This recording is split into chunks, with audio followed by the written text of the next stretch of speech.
Muy buenas tardes, bienvenidos a la Academia Mexicana de la Historia. Como siempre, un gusto saludarlos, tanto a nuestro público que se encuentra en la sede como a nuestro público en la transmisión vía Facebook y nuestro canal de YouTube.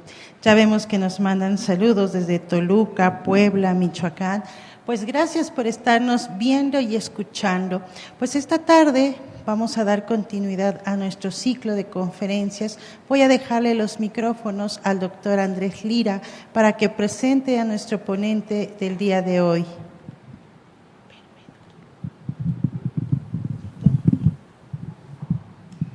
Bueno, pues muchas gracias. Tenemos poco público presencial, pero hay asistencia afortunadamente por vía virtual.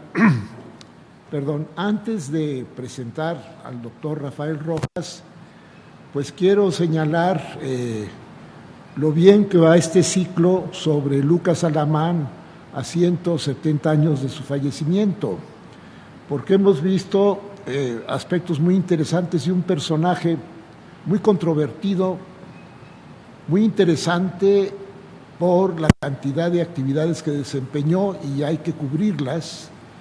En la primera conferencia, como muchos de ustedes advirtieron, la doctora Catherine Andrews nos habló de los proyectos constitucionales de Lucas Alamán entre 1830 y 1835, precisiones y percepciones en la época actual, porque muchos de estos problemas se pueden relacionar con lo que vemos en años recientes y en el presente.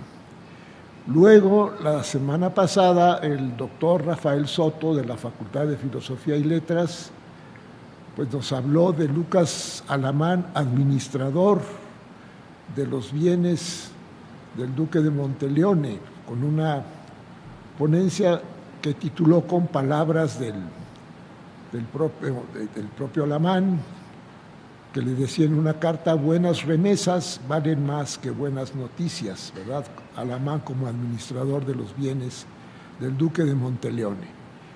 Y ahora tenemos la participación del doctor Rafael Rojas, que es Lucas Alamán y la política republicana y la diplomacia republicana, 1824-1836. Es algo sumamente interesante porque hay que ver el desempeño diplomático de un Lucas Alamán que fue secretario de Relaciones Exteriores e Interiores, realmente un secretario de Estado, y lo va a hacer Rafael Rojas, que es un conocedor de la historia política del siglo XIX y también del XX. Rafael Rojas es profesor investigador del Centro de Estudios Históricos del Colegio de México, es director de la revista Historia Mexicana. Entre sus libros se encuentra Cuba Mexicana, Historia de una anexión imposible, publicado en 2001 por la Secretaría de Relaciones Exteriores. Es Premio Matías Romero de Historia Diplomática, donde se estudia la gestión de Lucas Alamán como secretario de Relaciones Exteriores, Interiores y Exteriores de los gobiernos de Guadalupe Victoria y Anastasio Bustamante.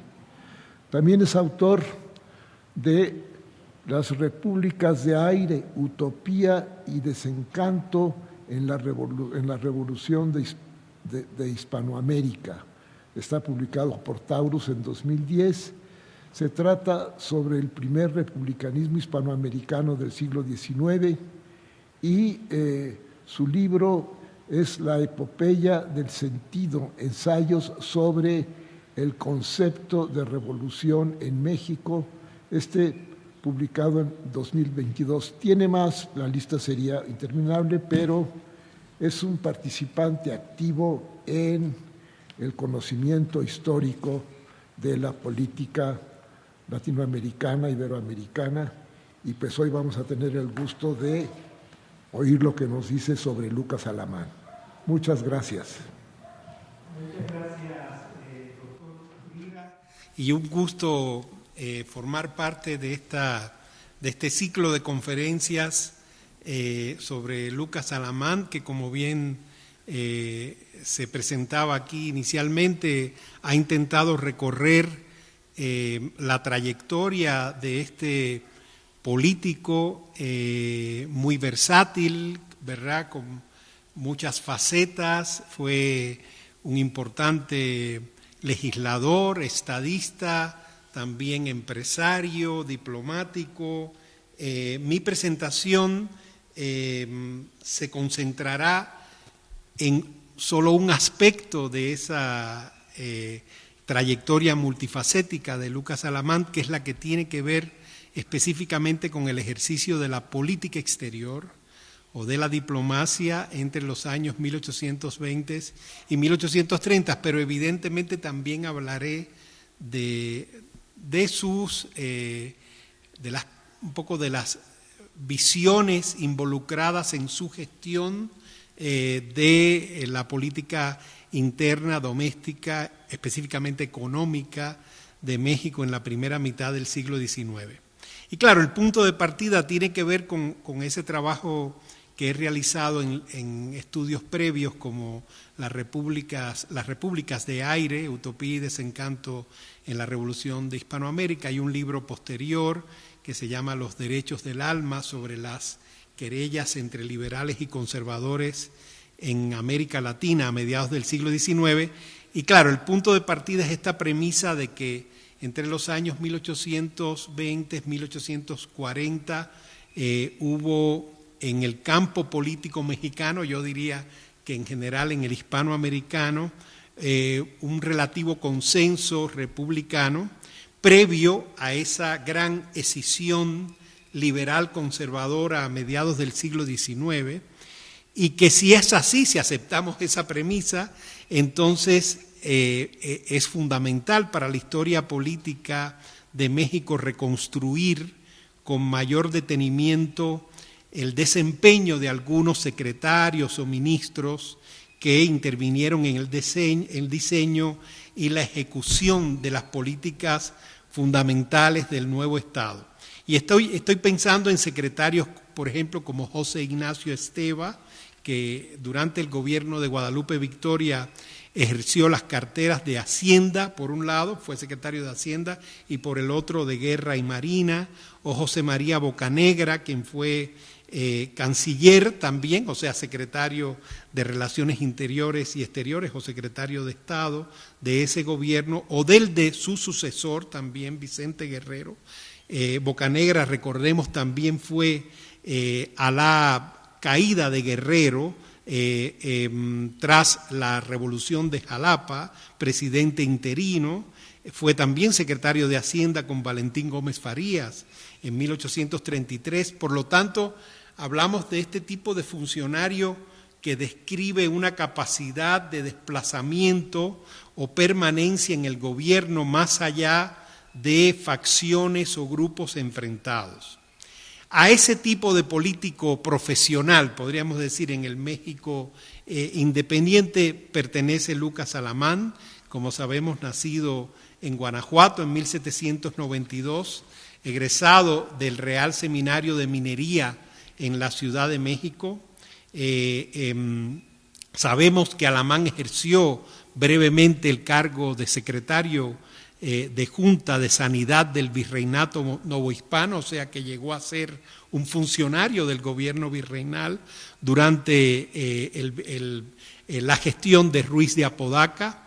De todas formas, su entrada, digamos, en política moderna, ya como estadista, la podemos ubicar hacia 1821 en las Cortes de Madrid del trienio liberal, para las cuales fue electo diputado por Guanajuato junto a otros políticos de su generación como José Mariano Michelena, Pablo de la Llave, Manuel Gómez Pedraza, Lorenzo de Zavala o Miguel Ramos Arizpe. Yo en esta presentación naturalmente no voy a citar en detalle todo el campo historiográfico sobre la trayectoria de Lucas Alamán, pero estoy tomando en cuenta estudios ineludibles como los de José Valadez, Francisco Calderón, que hizo intervenciones muy puntuales sobre el pensamiento económico de Lucas Alamán, Robert Potash, que hizo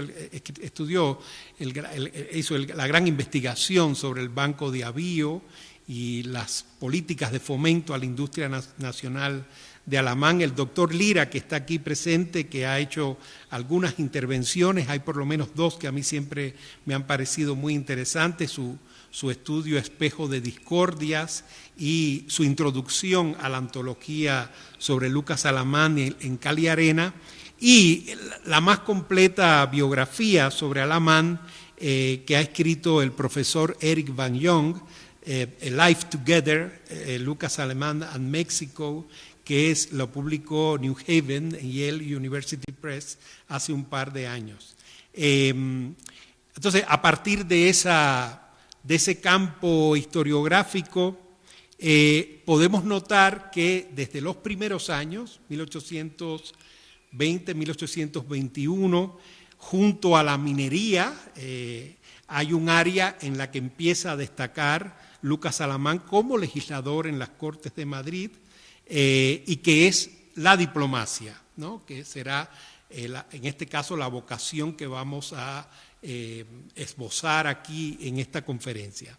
El 24 de junio de 1821, Alamán y Michelena fueron los encargados de redactar una exposición a nombre de más de 70 diputados americanos, en la que proponían, siguiendo una vieja idea del conde de Aranda desde el siglo XVIII, que la América hispana podía reorganizarse en forma de 3 reinos autónomos con sus propias cortes. Esos 3 reinos eran la Nueva España, junto con las provincias internas de Oriente y Occidente y las provincias centroamericanas, con la audiencia y la Capitanía General de Guatemala como centro de aquella jurisdicción. Otro reino sería el de la Nueva Granada y lo que se llamaba Tierra Firme, creo que es un poquito más que la antigua Nueva Granada, y un tercer reino sería el que correspondería a los virreinatos del Perú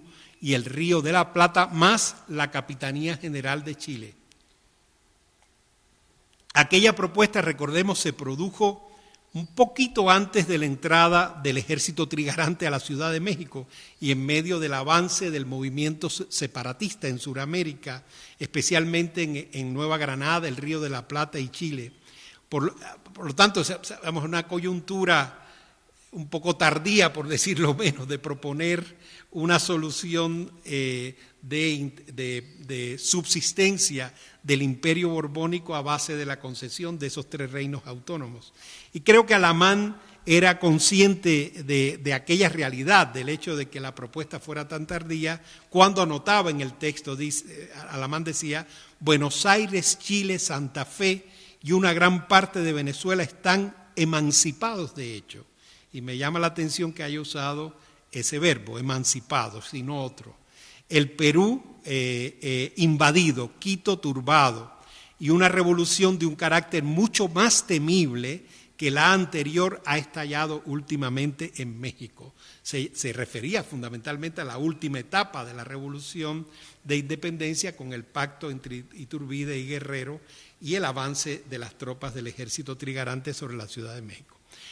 La solución recomendada por los diputados americanos en Madrid, podemos decir, podía llegar tarde, pero era la única que a su juicio, por medio de una homologación de derechos entre España y América, contribuiría, cito, a recuperar la tranquilidad perdida y a terminar la guerra civil. No se les escapaba a la vez que una fragmentación de la representación nacional, aunque fuera en 3 grandes cortes, podía conducir a la fractura del imperio, sobre todo si se tomaba en cuenta la ventaja separatista en el teatro militar, es decir, si se reconocía que las tropas independentistas en Sudamérica llevaban la iniciativa militar en el choque con las realistas. Me parece de todas formas que vale la pena fijar ese antecedente para advertir ya la dimensión americana del pensamiento político de Lucas Alamán, porque él no está pensando y escribiendo o legislando en las Cortes de Madrid únicamente como un diputado novohispano. Está pensando en el imperio borbónico desde una dimensión americana. Y una dimensión me parece que se pondría a prueba en la primavera de 1823, cuando recién desembarcado en Veracruz, esto lo destaca muy bien Eric Van Jong en su biografía, el gobierno provisional, encabezado entonces por Nicolás Bravo, Pedro Celestino Negrete y su amigo José Mariano Michelena, que había estado en las Cortes de Madrid en el Trienio Liberal, lo nombran secretario de Estado y del Despacho de Relaciones Interiores y Exteriores. Ese es el nombre exacto, ¿no?, de su cargo, secretario de Estado y del Despacho de Relaciones Interiores y Exteriores. No siempre se recuerda, me parece, que al ser designado al frente de la misma cartera por el gobierno de Guadalupe Victoria, ya Alamán llevaba un año en esa posición. A veces, digamos, en las visiones un poco más veloces o superficiales sobre su trayectoria, se adjudica aquella secretaría al gobierno de Victoria, pero él empezó un año antes, en el momento de la transición entre el Plan de Casamata y la Primera República Federal. Entonces fue durante aquella gestión que Alamán recibió en la Ciudad de México, recordemos, desde 1823, a Miguel Santamaría. Bueno, lo volvió a recibir, pues ya Santamaría se había presentado frente al imperio de Iturbide. Miguel Santamaría, como verán ustedes en alguna de las imágenes que están en el PowerPoint, era un veracruzano a las órdenes de Simón Bolívar y del canciller de la Gran Colombia, Pedro Gual, que fue enviado como ministro plenipotenciario a su país natal. Es un caso muy curioso, pues siendo un veracruzano, acabó unido a las tropas de Bolívar y enviado, como, vamos a decir, como embajador a su propio país, a México, ¿verdad? Era muy común ese tipo de ciudadanía o nacionalidad itinerante o flotante en la época de Bolívar, ¿no? Los dos diplomáticos, Alamán y Santamaría, firmaron el tratado así llamado de Unión, Liga, Confederación Perpetua entre la República de Colombia y la Nación Mexicana el 3 de octubre de 1823. Santamaría había establecido contacto con el predecesor de Alamán, José Manuel Herrera, durante el imperio de Iturbide, pero los protocolos del pacto con la Gran Colombia fueron aprobados antes de la transición a la República Federal en 1824 por un nuevo triunvirato del Supremo Poder Ejecutivo que encabezaban entonces Vicente Guerrero, José Mariano Michelena y Miguel Domínguez. Santamaría, otra vez, este personaje fascinante, veracruzano, no había ocultado su rechazo al imperio de Iturbide, que el propio Bolívar, como Bolívar describe en sus cartas, veía como un obstáculo para el avance de la integración republicana continental. En 1822 Santamaría tuvo que suspender su gestión por verse implicado en la conspiración republicana contra el imperio de Iturbide, cosa que él negó muy exhaustivamente en un documento muy curioso que se titula Despedida del ministro plenipotenciario de la República de Colombia cerca del gobierno de México, que apareció en 1822. Es además un documento lleno de simulación, porque Santamaría no tenía la menor intención de despedirse ni de irse de México, que era su país, ¿no? Pero sí, era un documento exculpatorio, ¿verdad?, en el que este político trataba de quitarse de encima cargos de conspiración republicana en contra de Iturbide.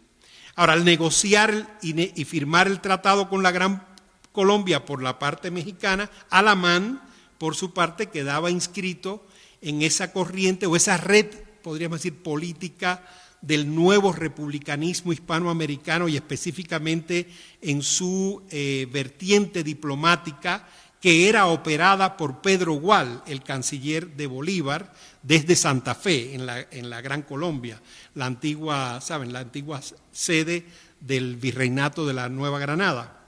y desde entonces tenía como objetivo final, desde entonces, de hecho, la primera vez que Simón Bolívar habla de la propuesta del Congreso de Panamá es en la Carta de Jamaica de 1815, pero a partir de 1821-22 ya comienza a transmitir la idea en la correspondencia con sus agentes en toda la región, ¿no? Y naturalmente Alamán es desde el primer momento en que asume la cartera de Relaciones Interiores y Exteriores, es involucrado en el proyecto de la convocatoria del Congreso de Panamá.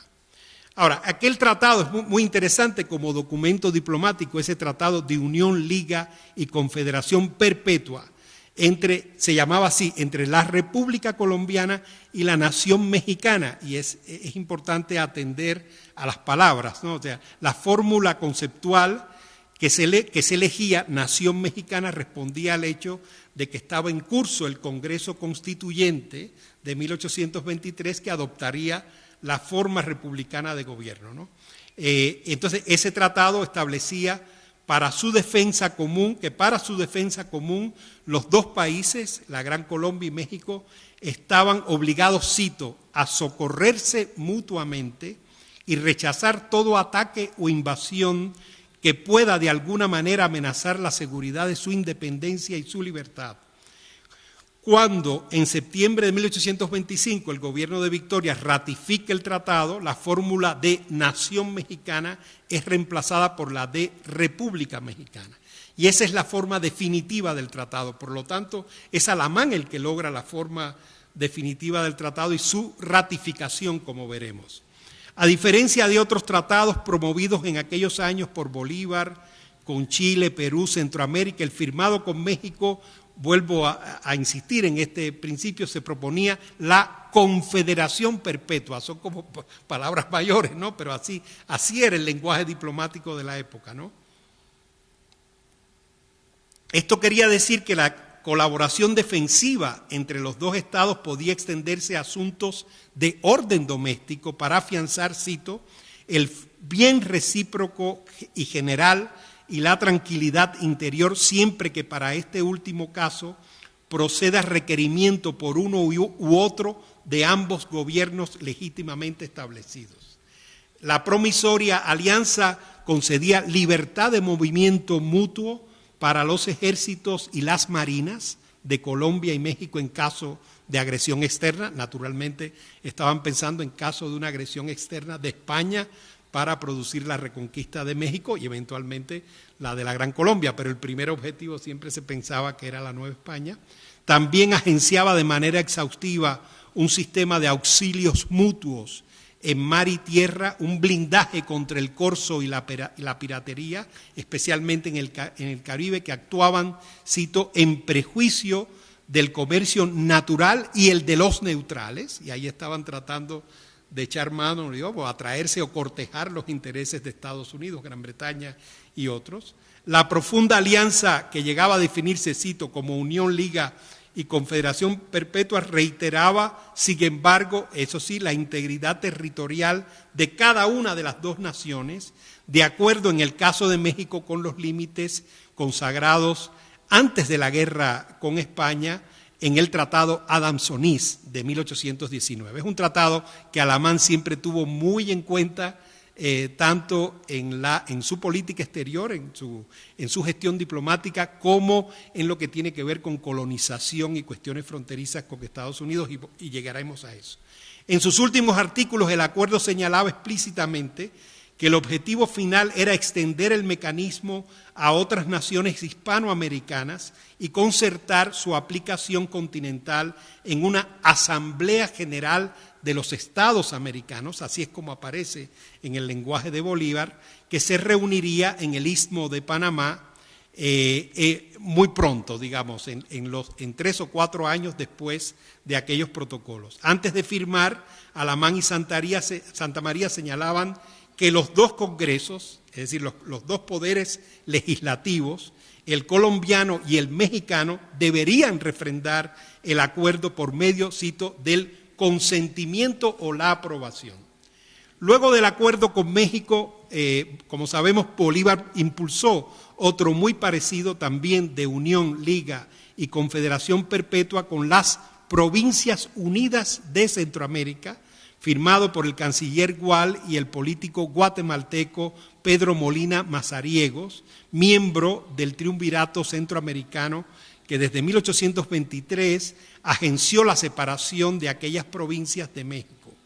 En las directrices del Congreso de Panamá, que Bolívar y Gual comenzarían a girar desde diciembre del 24, México apareció siempre mencionado después de Colombia como estado convocante, seguido del Río de la Plata, Chile y Guatemala. En la correspondencia de Alamán con José Domínguez y Mariano Michelena se trató con detenimiento el tema centroamericano. Ahí yo creo que hay mucho material para escudriñar la visión territorial y americana de Alamán. Era inocultable, me parece, el deseo del canciller de mantener aquellas provincias centroamericanas incorporadas, que fueron incorporadas al imperio de Iturbide dentro de la jurisdicción de la nueva República Federal Mexicana. El tratado de esas provincias con la Gran Colombia podía consolidar su tendencia a la separación, por lo que el diplomático mexicano recomendaba no dar demasiada relevancia al acuerdo con Santa Fe, o al menos evitar, esto es algo que transmite Alamán en su correspondencia, que el Soconusco fuera contemplado fuera del territorio de la Confederación entre Centroamérica y México. Hasta septiembre de 1825, cuando renuncia Alamán a esta cartera de Relaciones Exteriores e Interiores, se ocupó de todo lo relacionado con el Congreso de Panamá impulsado por Bolívar. Hay un estudio clásico de Antonio de la Peña y Reyes sobre el papel de Alamán en esa operación diplomática que cristalizaría después en el Congreso de Panamá y en el de Tacubaya. Me parece que su compromiso con aquella estrategia estaba genuinamente ligado a la inquietud de la nueva clase política mexicana frente a la posibilidad de una invasión de reconquista de España. Siempre que en aquellos protocolos bolivarianos se hablaba de una reconquista inminente, se tomaba en cuenta la eventualidad de que desde La Habana y el castillo de San Juan de Ulúa, recordemos que ese castillo permanece en manos de España varios años después de la consumación de la independencia de México, se armara una operación naval a gran escala contra México. Alamán, recordemos que desde sus años de la Corte de Madrid, había pensado que la fórmula de reino autónomo con autorrepresentación legislativa era la más conveniente para preservar la integridad territorial de la antigua Nueva España. Ahora pensaba que esa unidad debía preservarse bajo la forma republicana de gobierno. Se trató, me parece, de un desplazamiento ideológico notable que sin embargo entrañaba algunas semejanzas y diferencias reconocibles con Bolívar y este primer republicanismo hispanoamericano que hemos glosado, ¿verdad?, entre los años 1820 y 30. Como se lee en sus cartas y comunicados, así como en las de otros de sus colegas en la Cancillería, Domínguez y Michelena, por ejemplo, Alamán era partidario de una mayor interlocución con la Gran Bretaña, en lo cual coincidía, por cierto, con Bolívar, aunque evitando que Londres fuera invitado al Congreso de Panamá como deliberante, sino como observador. Bolívar había pensado en algún momento que los británicos participaran en el Congreso de Panamá como deliberantes, pero Alamán le insiste en la correspondencia que no, que sí, que deben estar los británicos, pero no como deliberantes, sino como observadores. A la vez, el mexicano era enfático en la importancia de incorporar, esto me parece fundamental, al imperio brasileño en la nueva trama diplomática de las repúblicas hispanoamericanas y de buscar interlocuciones con la Santa Sede, en Roma, y las monarquías europeas. Había en aquellas diferencias, las diferencias digo sutiles entre Alamán y Bolívar, un desacuerdo de fondo, podríamos decir, entre la visión extraordinariamente crítica del legado colonial de la monarquía católica española que asociamos con Bolívar y una lectura más ponderada de Alamán de esa misma herencia. Aunque este Alamán El de estos años todavía no es el Alamán de las disertaciones, muy claramente cortesiano y defensor de la huella de España o la herencia civilizatoria de España en América. A la vez llegó a producirse, yo creo, una evidente concordancia entre Alamán y Bolívar sobre la necesidad de avanzar en la confederación de las repúblicas hispanoamericanas, incluyendo como observadores a Estados Unidos, Gran Bretaña, el Imperio brasileño y varias monarquías europeas como Francia y Holanda. Esta coincidencia no solo es comprobable en la correspondencia o el epistolario diplomático de Alamán, sino en sus intervenciones como secretario de Estado ante el Congreso Federal Mexicano. Y antes de pasar a una lectura sintética de esas representaciones de Alamán ante el Congreso Federal Mexicano, quiero recordar en relación con su lectura muy entusiasta de Simón Bolívar, que esto no fue solo un delirio o una fascinación juvenil.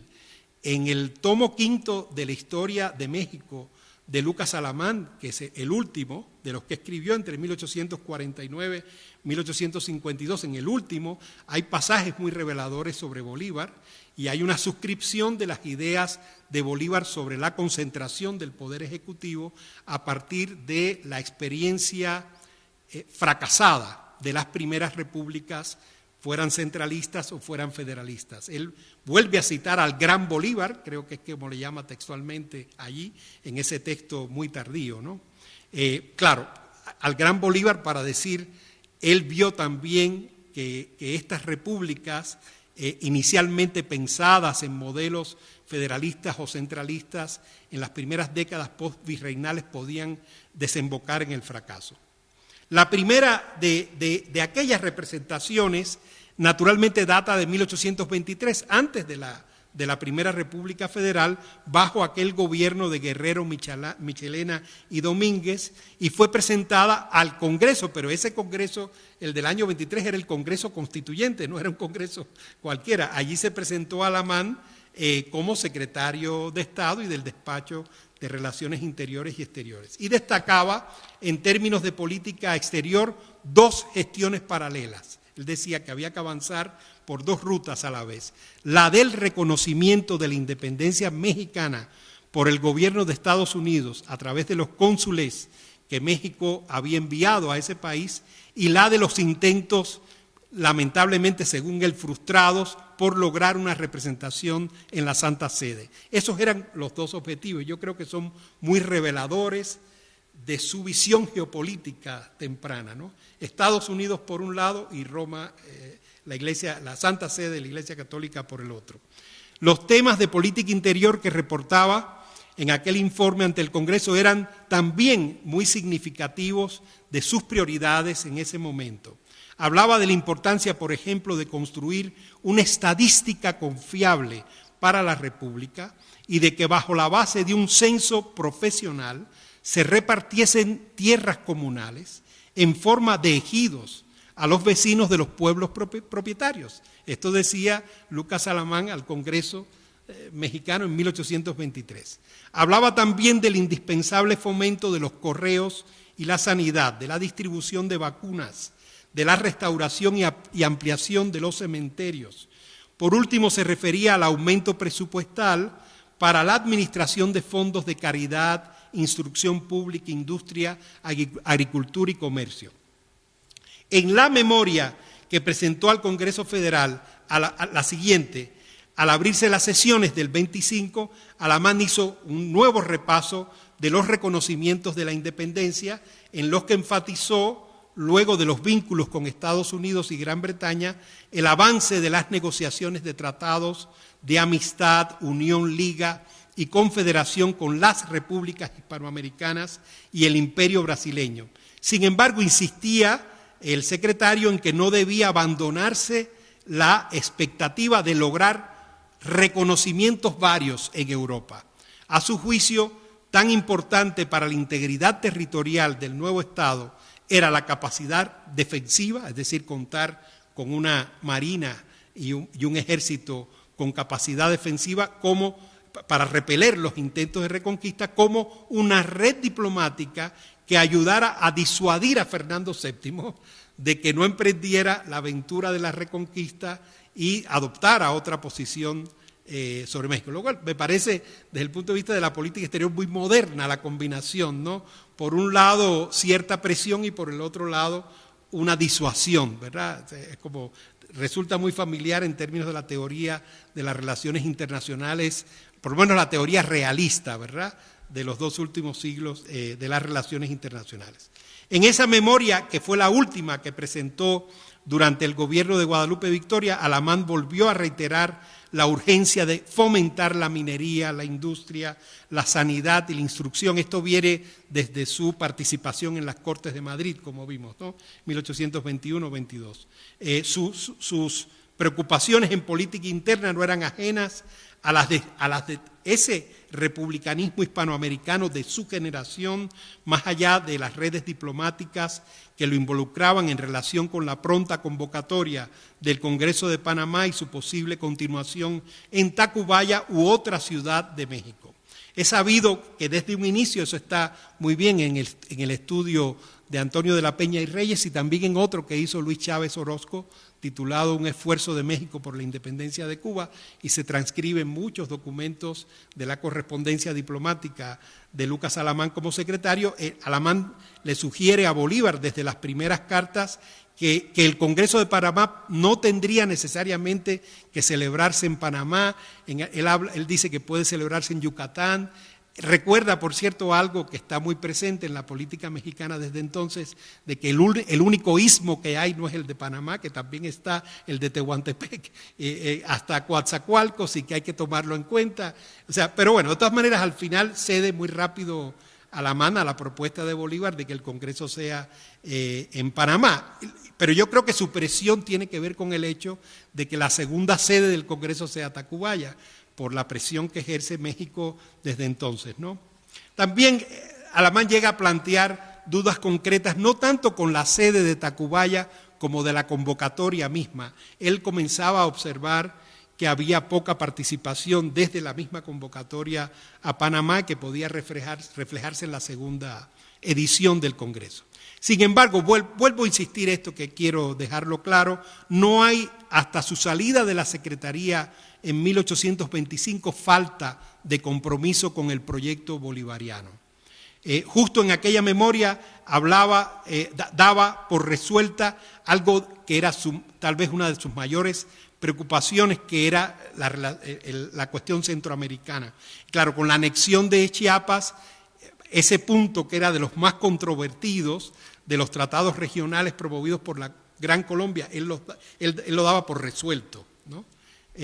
Ahora, tras su salida del gabinete de Victoria, como sabemos, Alamán tiene un periodo, de retiro relativo de la política de Estado, en la que se concentra en la dirección de la Compañía Unida de Minas y en la administración de los bienes del Duque de Terranova y Monteleone, el heredero de Hernán Cortés, en el Marquesado del Valle, y aquí tuvimos una presentación sobre eso. Y tras su breve intervención en el gobierno interino que se desprende del plan de Jalapa, encabezado por Pedro Vélez y Luis Quintanar, Alamán es nombrado nuevamente secretario de Estado y del Despacho de Relaciones Interiores y Exteriores por el presidente Anastasio Bustamante, o vicepresidente Anastasio Bustamante, un cargo que desempeña casi 3 años seguidos, ¿no? Porque a veces se dice que el 31 y 32, en realidad es de 30, 31 y 32 casi completos, ¿no? En la primera memoria que presentó al Congreso, otra vez, las memorias ante el Congreso Federal Mexicano, en 1830, de regreso a la oficina, Alamán vuelve a poner el foco en la integridad territorial de la nueva nación. La invasión de Reconquista, recordemos, la que desembarca en Tampico al mando de Isidro Barradas, había sido neutralizada. Era importante ahora entonces preservar la unidad de la nación, reconstruir los vínculos diplomáticos con Europa, recuperar las alianzas hispanoamericanas decaídas tras el fracaso del Congreso de Tacubaya y la muerte de Bolívar. Agregaba Alamán que en el nuevo contexto nacional y regional, las amenazas a la integridad territorial no solo provenían del exterior, sino de tendencias secesionistas como las que ya él observaba en Yucatán, que es un tema que él trata en esa memoria ante el Congreso. Recordemos que estamos en el momento, después de la muerte de Bolívar, probablemente sea Lucas Alamán el único canciller de la región que está tratando de rearticular para 1830 el proyecto de unión de las repúblicas hispanoamericanas. Por lo menos que yo sepa, solo aquella iniciativa del 30 es la que cuenta más o menos en la región.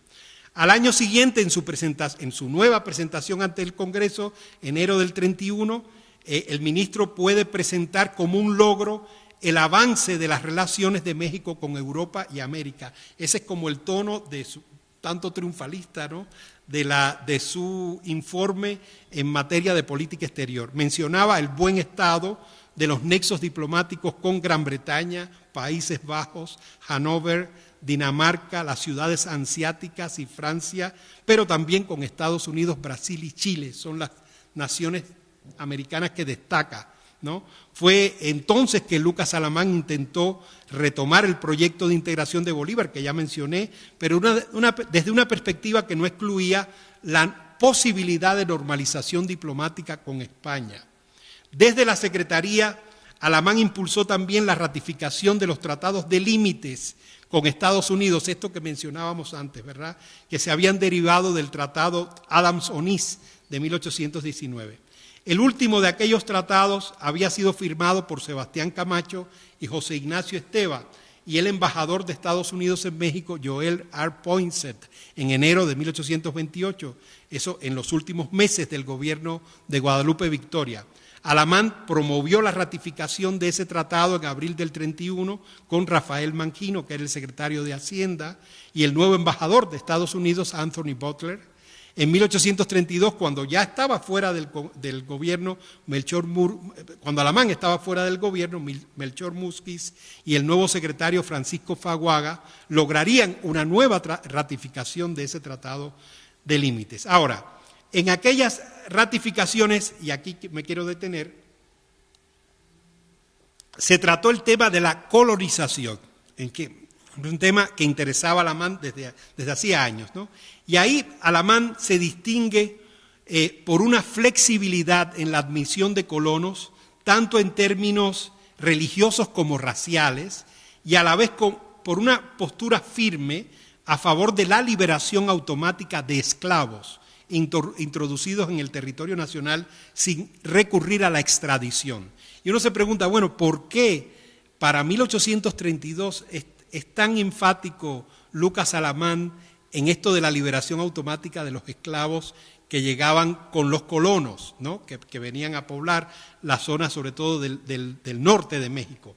Y claro, la explicación está en que entre 1823 y 1824 algunas leyes de colonización jurisdiccionales en regiones como Acayuca, Tehuantepec, bajo el gobierno de Oaxaca, habían regulado la liberación, se llamaba regular la liberación de esclavos a futuro. Eso quiere decir como una ley de patronato por la cual se le concedía la liberación formal a los esclavos, pero estaban bajo tutela de los hacendados por un tiempo, ¿no? Esas leyes casuísticas generaron, como sabemos, el decreto de abolición de la esclavitud del Congreso Constituyente en 1824, que fue apoyado por Pablo de la Llave como secretario de Justicia y Negocios Eclesiásticos y el propio Alamán, y otro decreto de abolición de la esclavitud, que es el más conocido, que es el del gobierno de Vicente Guerrero en septiembre de 1829. Esto me parece un detalle muy interesante porque tanto es esa posición muy firme sobre la liberación de los esclavos como la del reparto agrario ejidal chocan, ¿verdad?, con los estereotipos de Lucas Alamán como conservador, ¿verdad?, en el siglo XIX. En su última memoria como secretario de Relaciones Exteriores e Interiores ante el Congreso en enero de 1832, Alamán pudo presumir de la culminación de dos proyectos que había echado a andar durante su primera gestión, entre 1823 y 25, que fueron el famoso Censo de la República Mexicana, dirigido por el ilustrado, era un ilustrado de origen cubano, Antonio José Valdés, pero que se había establecido en la Nueva España desde finales del siglo XVIII, y el del Banco de Avío, que como sabemos encabezó Victoriano Roa y que fue muy bien estudiado por Robert Potash. En el informe que en diciembre del 32 presentó el propio Roa como secretario interino de la Junta Directiva del Banco de Avío, se hablaba de los progresos de la industria del algodón, de las compañías industriales creadas con fondos de la misma institución financiera, de fábricas de papel, de introducción de animales útiles. Se mencionaban ahí especies curiosas, los carneros merinos, cabras del Tíbet, sementales de Montana, se hablaba del negocio de las abejas, de algo que conectaba la política exterior con la doméstica, que era la importación de máquinas y especialistas extranjeros, sobre todo británicos y estadounidenses, para la producción de hilados, tejidos de lana y algodón en Orizaba, Celaya, Querétaro, Puebla, Tlalpan. Es el primer informe de Roa sobre el Banco de Avío, que es muy exhaustivo, pero que está claramente en sintonía con las ideas de Lucas Alamán sobre política interior. Hasta su salida del gobierno de Bustamante en 1932, la política exterior e interior conducida por Lucas Alamán difícilmente puede inscribirse, me parece, en un hispanismo conservador, reacio al progreso y al liberalismo europeo que siguió al Congreso de Viena. Las ideas de Alamán sobre la necesidad de un equilibrio de poderes por medio de una red amplia de reconocimientos de la independencia en Europa, relaciones prioritarias con Gran Bretaña y Estados Unidos y apoyo a la Unión de Repúblicas Hispanoamericanas parecen seguir de cerca más bien las premisas del realismo geopolítico sentadas por Metternich y otros rivales de Napoleón en las primeras décadas del siglo XIX. En el examen imparcial de la administración del general Anastasio Bustamante, que es uno de los ensayos cardinales del pensamiento político de Lucas Alamán, que escribe justo después de la salida de aquel gobierno, no hay de hecho una propuesta de ruptura, me parece, con el liberalismo o la forma republicana de gobierno. Hasta entonces el pensamiento de Alamán, de acuerdo con su propia biografía política, había pasado del liberalismo gaditano, ¿no? que durante su actuación en las Cortes de Madrid, al republicanismo federal entre 1823 y 1832.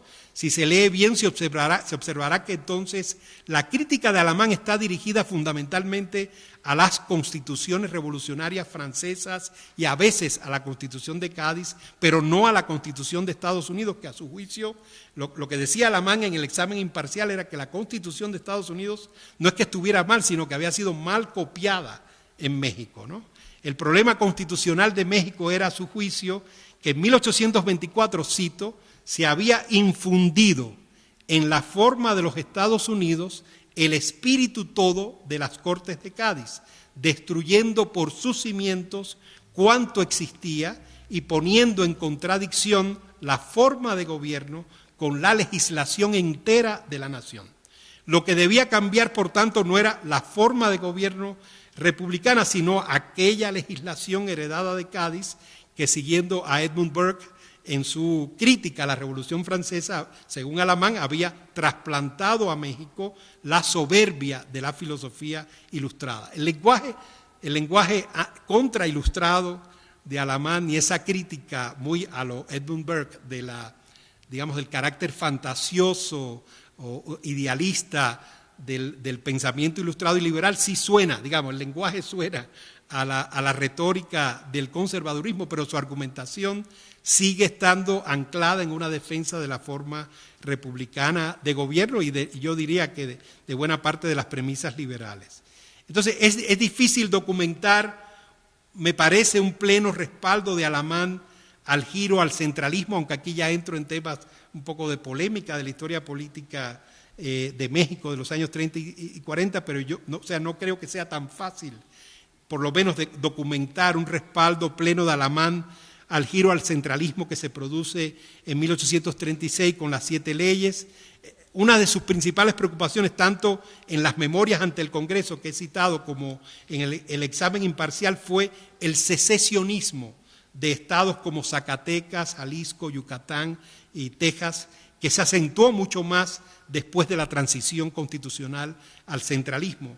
En la defensa, en la causa en contra suya, ustedes saben, él escribió un manifiesto de defensa a su favor de Rafael Mangino y de José Antonio Facio y otros 2 ministros de Bustamante por el asesinato de Vicente Guerrero y 5 de sus oficiales en 1831, Alamán habló de su relación, una relación compleja con los centralistas, especialmente los de Yucatán, reiterando algo que hemos leído recientemente en el espléndido volumen que ha coordinado Josefina Zoraida Vázquez sobre los centralismos mexicanos, y es que para Alamán la transición al centralismo implicaba mayores riesgos de fragmentación de la República Mexicana. Entonces, por lo pronto yo diría que ahí hay como un flanco de crítica o de distancia, por lo menos con el giro centralista. Sin embargo, a juzgar por varios pasajes del tomo quinto de su Historia de México, es cierto que Alamán vio con simpatías algunas políticas emprendidas por los gobiernos centralistas de Miguel Barragán y José Justo de Coro, como la concertación del Tratado Santa María Calatrava en 1836, fíjense que eso coincide con el momento de transición al centralismo, que normalizó los vínculos diplomáticos con España.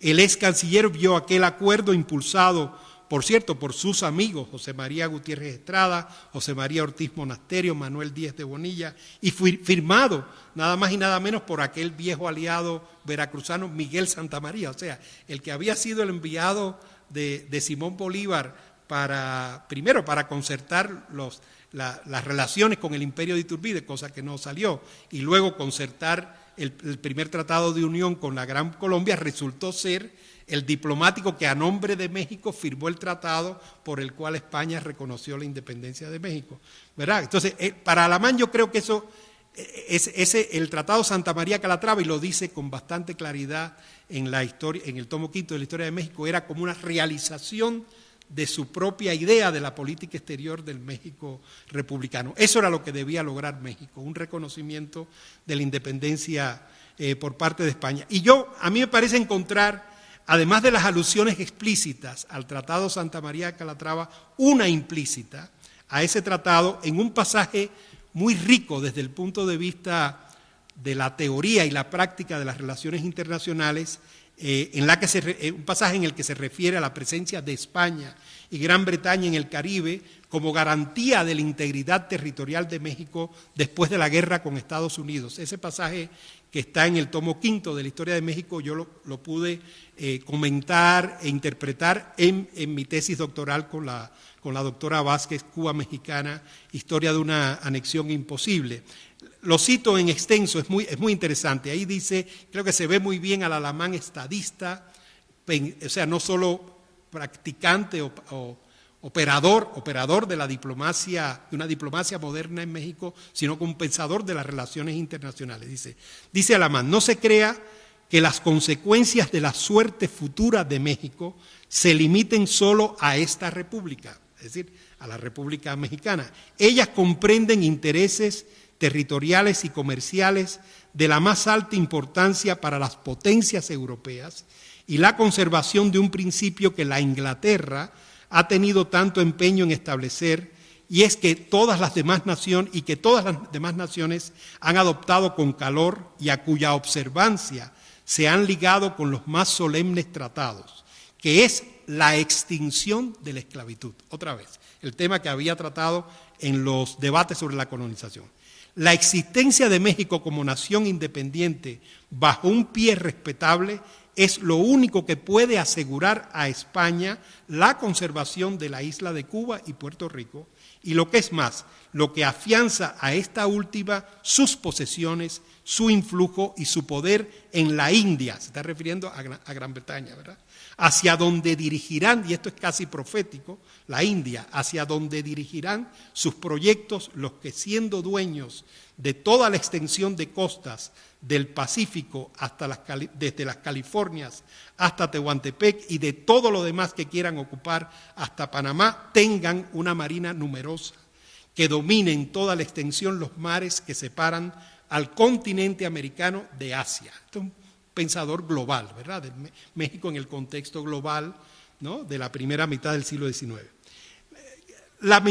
Esta mención implícita al Tratado Santa María Calatrava consistía en el recordatorio de que un punto de aquel convenio había reiterado el compromiso del gobierno mexicano de no adelantar o auspiciar la independencia de Cuba y Puerto Rico, como se había contemplado en los protocolos del Congreso de Panamá. Aquí sí vemos una clara diferencia entre el joven Alamán bolivariano que firma los protocolos del Congreso de Panamá con la idea de que México y la Gran Colombia pueden llevar la independencia a Cuba y Puerto Rico, a este Alamán de los años 30 que piensa más bien lo contrario, que a México le conviene que Cuba y Puerto Rico no sean independientes porque es una manera de contar con un contrapeso de España en el Caribe frente al expansionismo de Estados Unidos y la presión de Estados Unidos.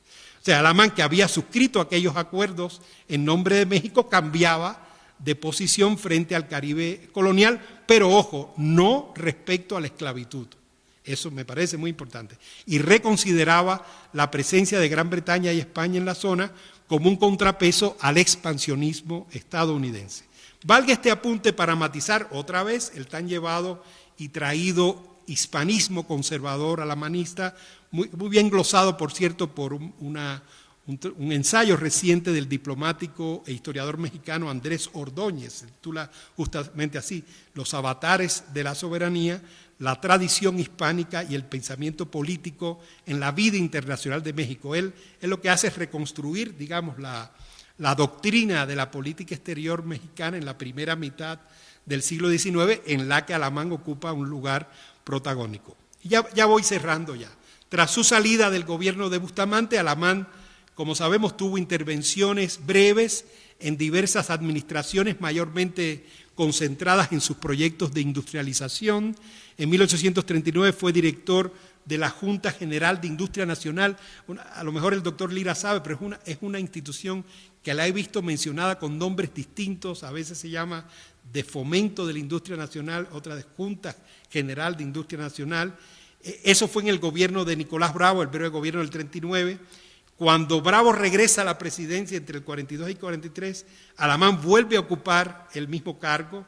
En el 45 el gobierno de Herrera lo puso al frente de la Comisión de Aranceles de la Aduana Fronteriza. Recordemos que él ya tenía una experiencia en términos de generar políticas fronterizas y migratorias, pero ahora ya en medio del conflicto con Estados Unidos. De ahí pasó a la Comisión de Hacienda para la Guerra en 1846 bajo el gobierno de Mariano Paredes y Arrillaga.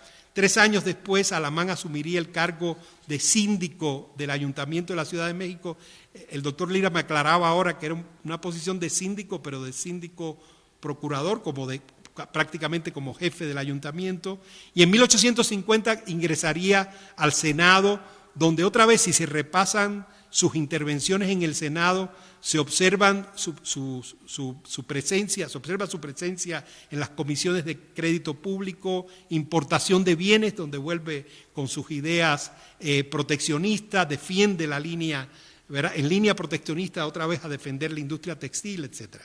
Es a partir, creo yo, aunque no quiero tampoco sostener una tesis muy rígida sobre esto, pero es probable que a partir de 1844, con la publicación de las disertaciones sobre la historia de la República Mexicana, que Alamán se desplazaría ya más a ese tipo de conservadurismo de raíz hispánica que observamos en distintas repúblicas americanas, con una perceptible revaloración del papel de la Iglesia Católica en el orden social mexicano. En las disertaciones, recordemos, ese giro se manifiesta por medio de una exaltación de la conquista española y de la figura de Hernán Cortés y de la edificación de las instituciones virreinales entre los siglos XVI y XVIII.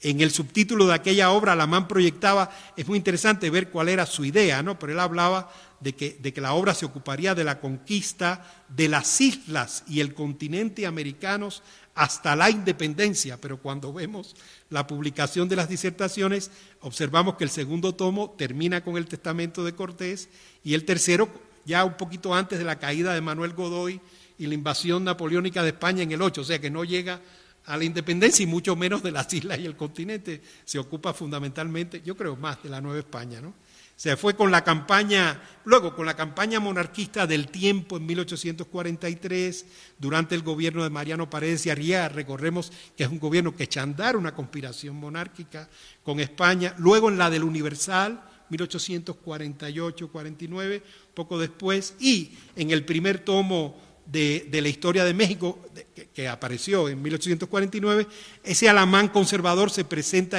me parece un poquito más, un perfil más definido, ¿no?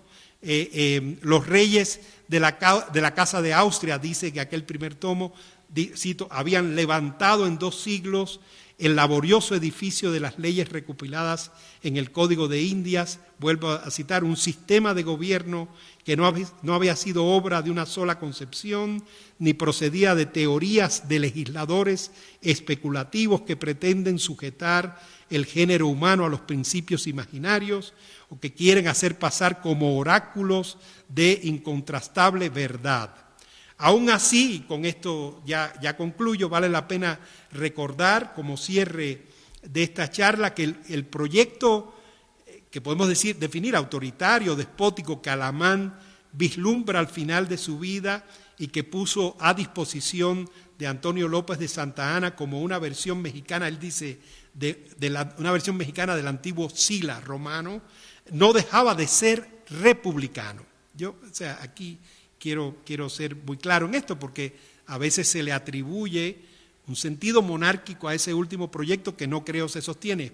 En la campaña del tiempo y el Universal sí hay monarquismo, pero no en el proyecto de la dictadura de Santa Anna. Ahí se hablaba de un Congreso reducido al mínimo de una Cámara con representación estatal, una especie de Senado con funciones legislativas de Congreso, no únicamente de representación territorial, con un representante como Estado, pero yo decía, presidente de la República con superpoderes, pero curioso, ambos elegidos de manera directa, dice en el tomo 5, no tanto en el proyecto, todo lo que México, recordemos otra vez en el tomo 5, dice Alamán, todo lo que México había perdido desde la independencia, más de la mitad del territorio, una deuda extranjera de 52 millones, rentas reducidas a la mitad y el ejército a la nada, dice Alamán, era irrecuperable. Pero una dictadura republicana al menos podía contribuir a amortiguar el golpe. Muchas gracias.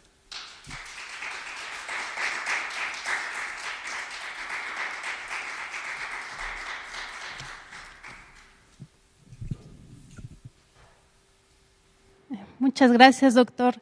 Y como siempre, los invitamos a que si tienen alguna duda, algún comentario, por favor, alcen la mano para hacerles llegar el micrófono aquí en las instalaciones de la academia. O también a la gente que nos escucha vía Facebook o YouTube, por favor, si tienen alguna duda, escríbanla en los comentarios. ¿Alguien aquí desea participar en el foro de la academia?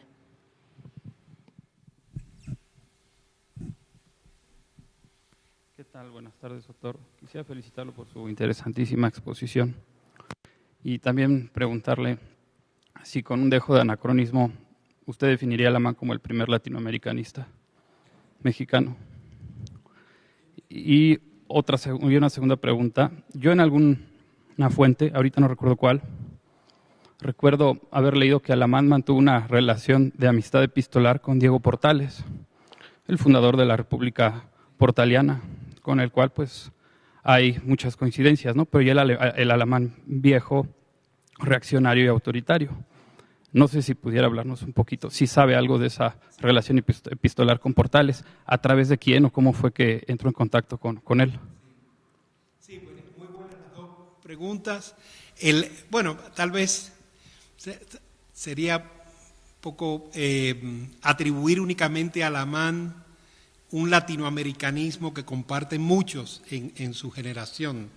En primer lugar, yo diría Simón Bolívar, que es el líder de esa red republicana hispanoamericana, aunque Alamán no se queda atrás, porque del lado de la América septentrional, yo diría que es la figura central en la primera etapa de la negociación del Congreso de Panamá.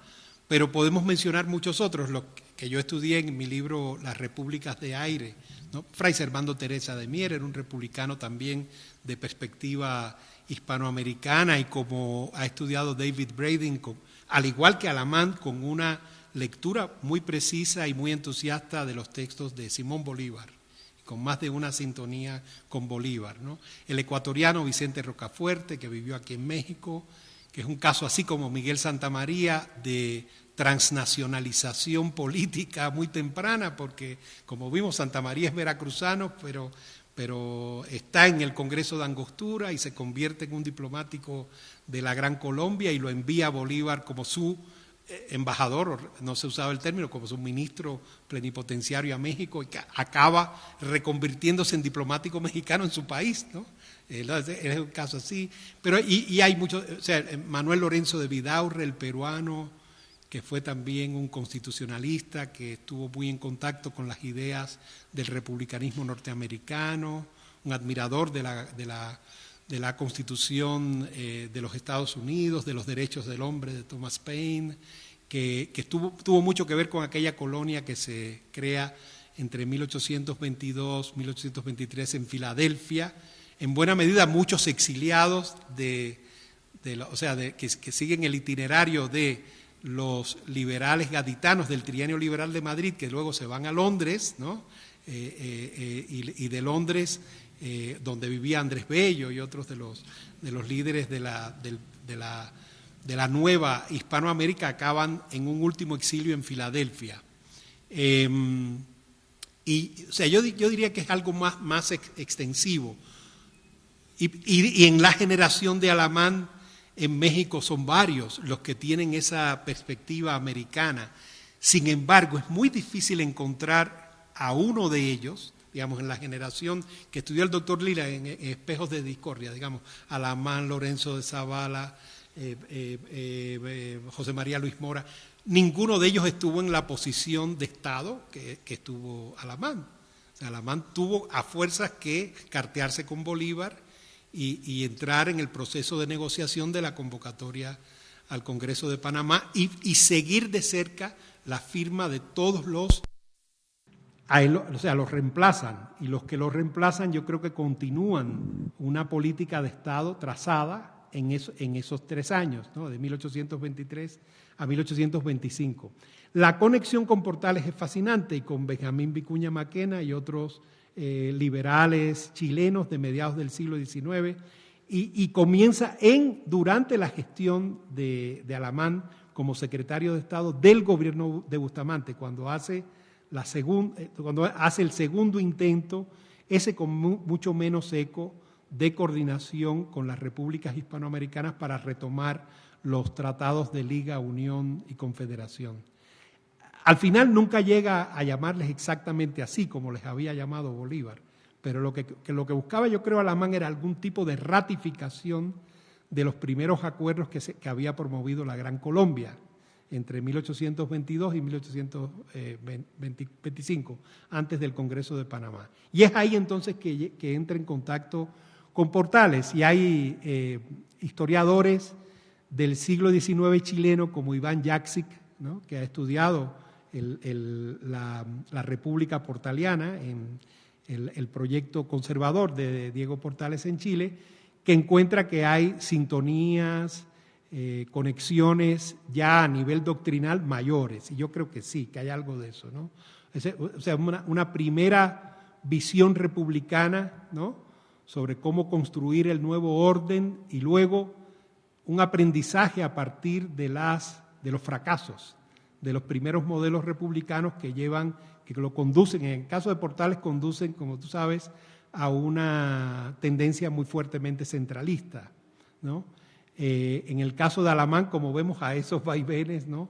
Yo diría que pasa de un liberalismo gaditano al principio a un republicanismo de tipo bolivariano, o sea, así. No veo realmente el momento de un tránsito al centralismo fuerte en el caso de Alamán, pero sí ya en los años 40 alguna aproximación al monarquismo y su proyecto despótico final, ¿no? Muy bien. ¿Alguien más desea participar?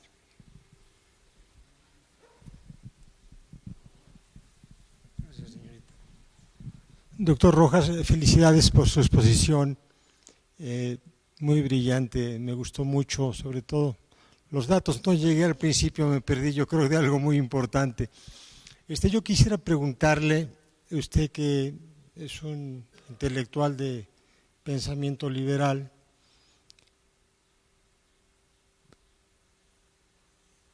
Lucas Alamán, podríamos ubicarlo, siglo XIX, como el gran pensador liberal o como el gran conservador. Primera pregunta. Segunda pregunta. ¿Qué influye o cómo influyó la muerte planeada de Vicente Guerrero por Bustamante y concretamente, y dicho por él en el lecho mortuorio del propio Lucas Alamán, a Guillermo Prieto? Tercera pregunta, Silvana. ¿Podemos reconocer en Prieto un continuador de alguna manera del pensamiento liberal republicano de Lucas Alamán? Prieto es el primer liberal que hace un libro de economía política, es algo bien interesante, y no había leído a Marx. ¿Sí? Entonces, son tres preguntas que bueno, sé que son muy generales. Una disculpa, doctor. No, muy bien. Gracias. Bueno, sobre la primera pregunta, más o menos lo que trato de argumentar en mi conferencia, muy sutilmente, sin ánimo de cerrar la discusión, es que sí, que yo creo que hay razones para identificar a Lucas Alamán con el conservadurismo que encontramos en el mundo hispanoamericano, incluyendo España, en el de España y de América, hacia mediados del siglo XIX. Hay ciertos elementos, por ejemplo, esa visión idílica del orden social de la Nueva España, su gran defensa de la conquista española, de la civilización hispánica como matriz, ¿verdad?, de la construcción histórica de la Nueva España, la enorme importancia que le da a la Iglesia Católica como articulador de ese orden social, y ciertas aproximaciones a soluciones políticas que tradicionalmente fueron parte de las búsquedas o experimentaciones del conservadurismo hispánico. Y me refiero a la aproximación concreta de Lucas Alamán al monarquismo. Hasta ahí. Bien, yo creo que todo eso es lo que nos permitiría, conectar o inscribir a Alamán en el conservadurismo. Ahora, la biografía de Alamán, como vimos, es muy rica, muy amplia, muy zigzagueante en términos de experiencias políticas. Su pensamiento se va acomodando a cada una de esas experiencias prácticas en el gobierno, ya sea en las Cortes de Madrid durante el trienio liberal, ya sea en la Primera República Federal, ya sea en los gobiernos posteriores, posteriores a la República Centralista, pero no a ninguno de los del giro al centralismo. Me refiero a esas experiencias en las juntas de Industria Nacional, la Comisión de Industria Nacional, finales de los años 40, principios de los años 50, final de los años 30, principios de los años 40, luego su participación muy directa en el proyecto dictatorial último, ¿no?, de Antonio López de Santa Anna. Bien, eso demuestra, un recorrido de vaivenes, de zigzags, de múltiples experiencias, en la que el pensamiento de Alamán va adaptándose, ¿verdad?, a cada una de esas experiencias y proponiendo soluciones muy distintas entre sí. Ahora, lo que más pesa, me parece, en esa trayectoria es el tránsito del liberalismo gaditano al republicanismo. Y yo me preguntaría, a la luz del último Alamán, el de la dictadura de Santa Anna, si realmente podemos hablar para ese Alamán de un Alamán monarquista o conservador.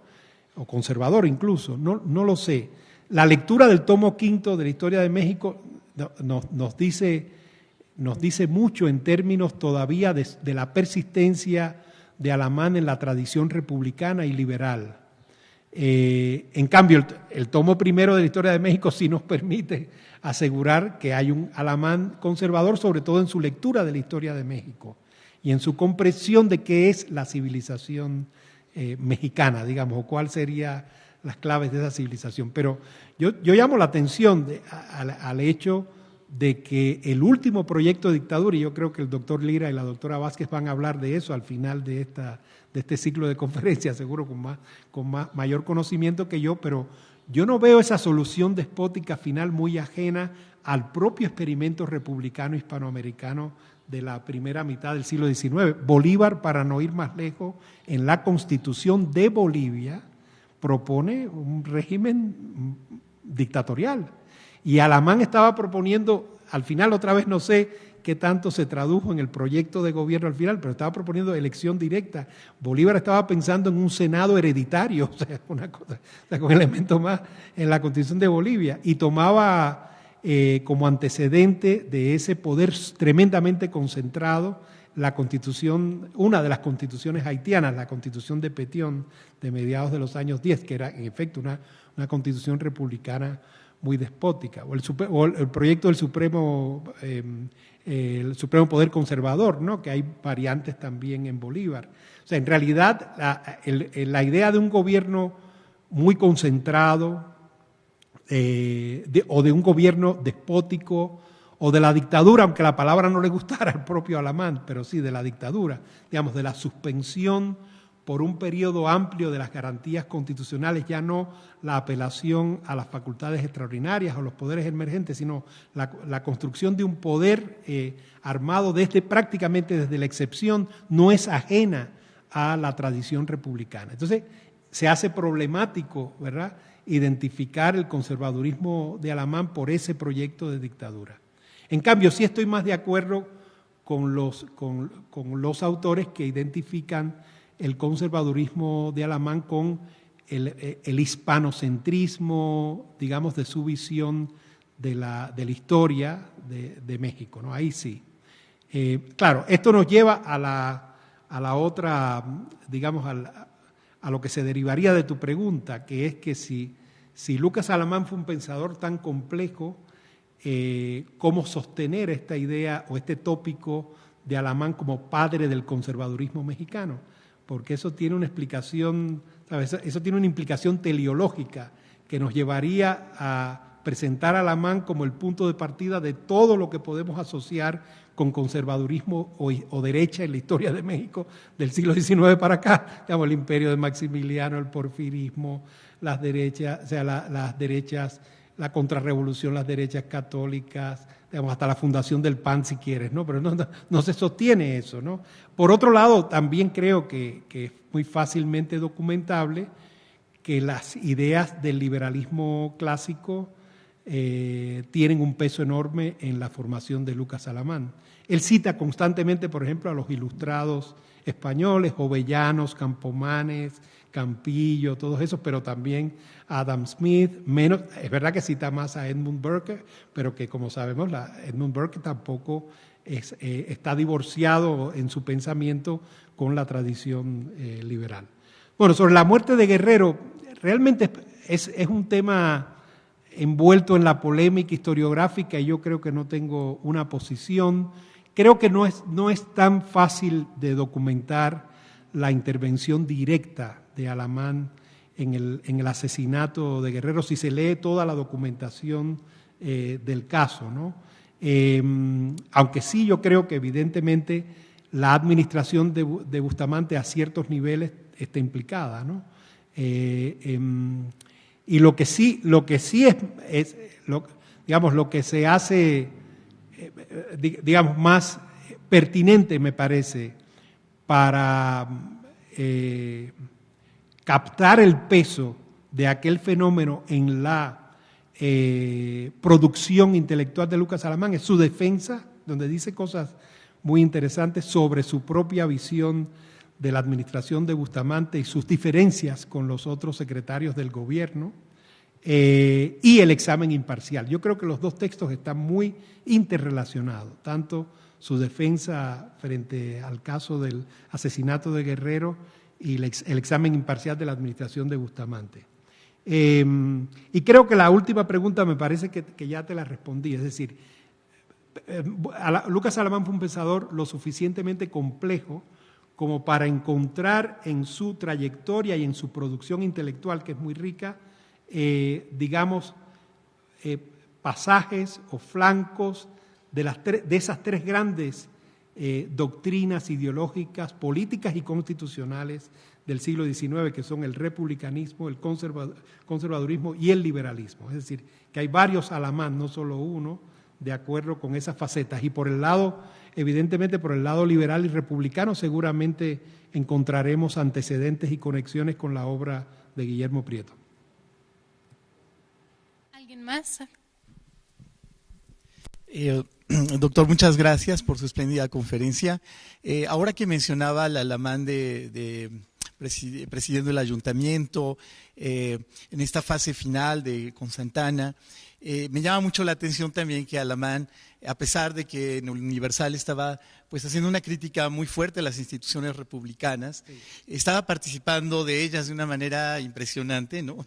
Es decir, criticaba mucho las elecciones, pero el Partido Conservador estaba muy metido en ellas, competía, defendía, estaban en el ayuntamiento, luego en el Congreso, ¿no? Y lo mismo que usted decía, por ejemplo, lo del voto directo para 52, ¿no? Y el 53, ¿no? Y que dice, bueno, pues en la Carta Santana México no tiene que tener órganos representativos mientras no se sustenten en bases más firmes, ¿no? Entonces, o no sé, por ejemplo, el del 46, el proyecto monárquico, pues que está pensando también en una monarquía, pero representativa, constitucional, ¿no? Entonces, ¿qué piensa de esto? Bueno, estas como matices, ¿no? Y si tienen, pensando un poco en el ámbito internacional, alguna inspiración, cuáles fueron, por ejemplo, pensando en Inglaterra, Francia, o qué modelos estaría pensando también Alamán. Muchas gracias. Sí. Bueno, yo creo que es una pregunta más para el doctor Lira, que yo creo que quería hablar también. No sé si le dan la palabra a él. Porque Yo tenía dos preguntas. Una que me surgió, que traigo hace tiempo, es la propuesta que hacen los diputados americanos y la que redactan Alamán en las Cortes. ¿Conocían ellos el plan del conde de Aranda? ¿Lo habían leído? El de Aranda. Sí, porque Alamán dice en la Historia de México, tomando las ideas del conde de Aranda, pero lo dice a posteriori, y me acuerdo que el doctor Ernesto de la Torre Villar dice que ese documento no se conoció sino hasta muy tarde, hasta 1825-26, que fue una memoria secreta que no se conocía. Bueno, que había una idea de autonomismo generalizada en Hispanoamérica y que muchos de los jefes, incluso realistas, estaban pensando en una separación de la administración dentro de la monarquía española por las constantes exacciones que estaba haciendo la corona. Entonces, ahí hay esa, la conocían efectivamente. Y otra cosa, el cambio de Alamán, el Alamán que es moderado, un republicano, hasta un momento, viene el momento de Texas, su dictamen sobre que sí se acepte la mediación británica y que se venda, porque vamos a perder, como decía, por 5 letras en la Constitución vamos a perder muchísimo. Bueno, pero es una época de grandes contradicciones y desengaños en todas partes, porque los 40, las revoluciones de 48 en Europa sacuden a mucha gente, ¿no? Juristas, en fin. Y luego la situación, cuando él está escribiendo la historia de México, el primer tomo es cuando está ya ondeando la bandera norteamericana en Palacio Nacional. Entonces ahí empieza un cambio. Y la propuesta de una dictadura, de decir, llamar a Santana, la carta a Santana que escribe es una carta de desencanto, le está hablando en serio. Y eso se transforma en las bases para la organización, que es un documento administrativo muy escueto. Ellos quieren usar a Santana, si es que se podía usar así, como era el personaje que estaba en todas partes. Es decir, como ahorita no se pueden pensar muchas cosas sin estar citando la mañanera, por ejemplo, algo así. Entonces, esa es una situación que él ve y deja ver en el prólogo del tomo quinto, que firma en noviembre. Se está refiriendo a la Constitución del 14, francesa, del 14 de enero de 1852, la que lleva a Luis Napoleón a un periodo de 10 años y que Alamán huele, claro, por el bonapartismo, por los gritos que hay, vive el emperador, tal y tal, en Francia está impregnado de eso, porque Alamán dice, ya en la parte en que desarrolla su propuesta en el tomo quinto, dice, para que no suceda en México lo que va a suceder en Francia.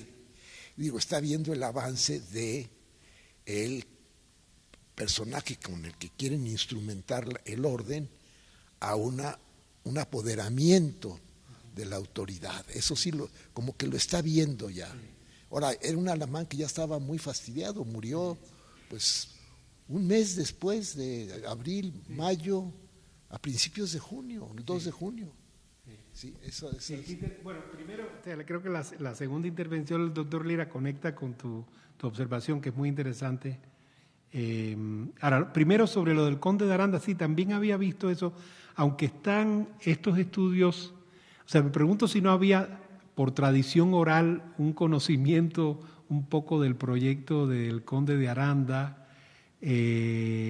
Ahora no sé si recuerdo alguna vez que se manejó el tema en las Cortes de Cádiz, y claro, en el trienio liberal habría que revisar otra vez los diarios de debates del Congreso de las Cortes de Madrid, del 21 al 23, si se citó, casi estoy seguro de que se citó. Hay un estudio reciente de Ivana Fresquet y Scrick sobre la participación de los diputados americanos en las Cortes, y un recuento muy completo de los diarios, pero habría que ver, ¿no? Ahora, lo que sí, claro, está claro que se parece muchísimo por lo de los tres reinos, ¿no?, a lo que supuestamente había planteado el Conde de Aranda a finales en los reinados de Carlos III, creo que fue, o cuarto, creo que fue Carlos III, cuando lo llega a plantear a Aranda, ¿no? Que Carlos III, o era tercero o cuarto ya, no me acuerdo. Tercero todavía, sí, exacto, sí. Exacto, sí. Ahora, la diferencia está en el contexto, porque en el momento en el que el Conde de Aranda está pensando eso, estamos en plenas reformas borbónicas y control, o sea, más bien intensificación del control del imperio monárquico sobre las colonias americanas. Pero esta propuesta del 21-22 es en medio del avance de la guerra separatista prácticamente en todo el continente suramericano. A veces yo tengo la impresión en esa memoria, que evidentemente redactó Alamán, porque hay de pronto entre los colegas dicen, bueno, pero está firmado por Alamán, Michelena y otros, ¿quién lo redactó? Pero yo creo que sí está la pluma de Alamán ahí. A mí me parece que hay hasta cierto tono testimonial, en el sentido de que Alamán sabe que es una solución tardía, fuera de tiempo, y está contaminado el texto con el lenguaje de la insurrección, porque él habla de emancipación, pero no poniéndolo entre comillas, sino él está diciendo las guerras de independencia están emancipando a los pueblos americanos. O sea, usar ese término implica una suscripción, ¿no?, del proceso político de las independencias. Ahora, esta parte final, claro, que eso habría que entrarle más al detalle, a estudiar. Yo creo que en el caso del proyecto monarquista sí ya sabemos mejor, ¿verdad? El proyecto de Bermúdez de Castro, eso ha sido muy estudiado en la época de Mariano Paredes y Arrillaga. Yo creo que Alamán en efecto simpatizó con esa posible solución, rápidamente seguro se desencantó porque vio que no iba para ningún lado. Y el último proyecto es el que es un poquito más difícil de pensar en términos, como tú bien dices, de los referentes políticos y doctrinales. ¿Qué otras experiencias se estaban produciendo así? Ahora mismo en América Latina se me hace difícil encontrar una porque estamos justo en el momento 1852-53, imagínate. Esa es la época de las guerras civiles entre liberales y conservadores en muchos países latinoamericanos. Es la época de la Constitución de Alberdi, de las guerras civiles en Venezuela, en la Nueva Granada, donde al final, como tú sabes, en la mayoría de los países los liberales ganan y establecen una constitución, bueno, como en México un poquito después, en el 57, ¿no? Pero ese conservadurismo de aquellos años no está experimentando, creo yo, ahora en un repaso rápido así, con fórmulas despóticas como fue en los 20. En la época de Bolívar sí era más común. Como te digo, la Constitución de Bolivia sería un caso a estudiar como fórmula de despotismo republicano o de dictadura republicana, ¿no? Y claro, como dice el doctor Lira, estoy seguro de que siempre se miraban en el espejo de Francia y de España, y en los dos países, bueno, en España se había producido la rebelión de la Granja y luego la famosa rebelión progresista, un poquito después del gobierno de Bravo Murillo contra Isabel II, 51, 52. Seguramente estaba Alamán viendo eso que estaba pasando ahí, aunque en realidad esa revolución tiende un poquito más a regresar a las experiencias liberales previas de la Gaditana y del 37, ¿no? En el caso de Francia es más evidente, ¿no? O sea, deriva, digamos, a este tipo de dictadura plebiscitaria, ¿no? Del imperio de Napoleón III en Francia, aunque no hay elementos, ¿verdad? Yo no encuentro elementos en ese proyecto de dictadura que conecten exactamente con aquello, porque en Francia se estaría, digamos, por la vía plebiscitaria se estaría transitando a una nueva forma monárquica, dejando atrás la breve experiencia republicana, y aquí más bien, porque en realidad el principio republicano, de la forma republicana de gobierno, al final puede verse reforzada, como se leía desde la Roma antigua, y por eso él cita a Sila y a Pompeyo, se podía ver reforzada por un poder despótico, es decir, por un poder dictatorial, ¿no? Pero sí, sin duda es un experimento político con rasgos muy heterodoxos, ¿no? Con cierto grado de experimentación, podemos decir, ¿no? Porque es una combinación muy curiosa, ¿no? Por un lado está esa comisión constituyente que me decía el doctor Lira, después que el proyecto es verdad queda como ligada a un consejo de Estado, pero en el tomo quinto Alamán dice que esa sería la comisión constituyente, es decir, que no hace falta convocar un congreso constituyente, que más bien una comisión de 3 a 5 miembros, él dice, redacte las leyes básicas para el nuevo gobierno. Pero luego entonces dice que el poder legislativo se puede organizar a partir de una representación territorial, de un representante por cada estado o departamento, y que sea una única cámara. O sea, que es una especie de única cámara, pero que es como un Senado, ¿no? Con funciones legislativas de Cámara de Diputados y de Senado a la vez, ¿no? Y luego un presidente superpoderoso, ¿no? Pero entonces ambos, tanto esa Cámara como el presidente, electos directamente, a pesar de que la tradición que tenemos, ¿verdad?, en toda la primera mitad del siglo XIX en México es de un sufragio indirecto y censitario, ¿no? Entonces ahí habría que darle vuelta. A lo mejor estaban, un poco como dice nuestro colega José Antonio Aguilar, cuando ha estudiado muchos de esos proyectos, se estaban pensando ideas de otro mundo, o sea ideas fuera de lugar. En realidad a lo mejor estaban verdaderamente innovando, ¿no? No estaban tomando ejemplo de ninguna modalidad liberal o republicana de otro lugar del mundo, ¿no? Bien, en Facebook ya tenemos unas preguntas. Amir García nos pregunta, ¿podríamos decir que la posesión del castillo de San Juan de Ulúa era el equivalente de la base de Guantánamo en Cuba? ¿Y por qué se lo dejaron a los españoles? Bueno, es un poquito arriesgada la analogía, pero sí, yo tengo, o sea, lo que recuerdo, tendría que refrescar un poquito la historia de aquellos años de la Primera República Federal. Lo que sucedió fue que los españoles mantuvieron el control, ¿verdad?, sobre San Juan de Ulúa. Tenían o sea, el castillo, el fuerte de San Juan de Ulúa, en aquella época tenía la ventaja de tener el soporte naval desde La Habana, había una conexión permanente. Entonces, claro, el comercio y la interacción con el puerto de Veracruz se interrumpe, pero el abastecimiento militar, logística, fortificación, financiamiento, ahora al revés, del castillo de San Juan de Ulúa llegaba desde la Capitanía General de la isla de Cuba y era un tráfico constante, ¿no? Yo creo que eso ayudó a la permanencia por unos años del fuerte del castillo de San Juan de Ulúa en manos de los españoles.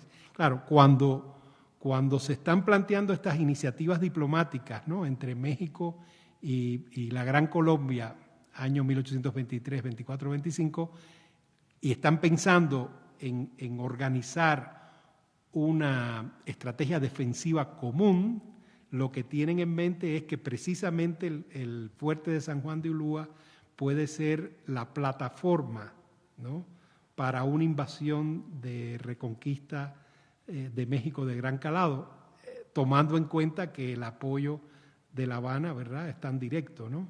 Entonces, entre La Habana y el fuerte de San Juan de Ulúa pueden concentrar a un contingente naval importante de España para lanzar una operación de reconquista de México. Entonces, por eso aparece siempre el tema en la negociación diplomática de México y la Gran Colombia. Bolívar se da cuenta de que la alianza con México puede ayudar a los mexicanos a repeler o contener una operación de reconquista española que tome a San Juan de Ulúa como base, ¿no? Claro, la base naval de Guantánamo es un fenómeno muy atípico dentro de la historia política y yo diría que del derecho internacional hoy por hoy. Empezó siendo una de esas bases navales o carboneras, que eran varias, no solo la de Guantánamo, que Estados Unidos creó en Cuba durante la primera intervención militar, política, administrativa de la isla. Fue entre 1898 y 1902, después de la derrota de España en la guerra del 98.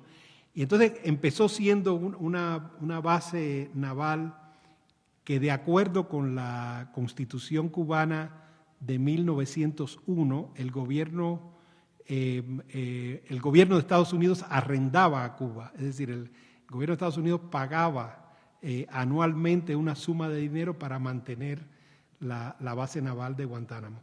Eso fue así durante un tiempo. Después del triunfo de la revolución, el gobierno revolucionario cubano, de la revolución de Fidel Castro, la del 1959, el gobierno revolucionario no reconoció los tratados de arrendamiento de la base naval de Guantánamo. Yo creo que argumentando algo con mucho sentido, y es que después de la abrogación de la enmienda Platt, que era la ley que regulaba la capacidad de instalación de bases navales y carboneras de Estados Unidos en Cuba, la abrogación que había sido en el 34, se desactivaba automáticamente el derecho de Estados Unidos a poseer la base. Pero desde entonces se ha mantenido, digamos, esa posesión de los Estados Unidos en Cuba, sin que convirtiéndose en una especie de no lugar, ¿no? Porque no es una base naval arrendada ni reconocida por el gobierno cubano. El gobierno cubano considera que es una usurpación de su soberanía. Y por otro lado ha ido refuncionalizándose, después se ha convertido en una cárcel, ¿verdad? Últimamente ha ido despoblándose como cárcel o presidio y pronto probablemente se convierte en otra cosa, digamos, ¿no? Entonces es una situación muy rara, ¿no? Sí. Muchas gracias. Una segunda pregunta de Amir García. ¿El reconocimiento que Alamán buscaba de Estados Unidos y la Santa Sede obedece a una visión más bien pragmática o a una idea un tanto de reminiscencias de una dependencia virreinal? No, muy buena pregunta.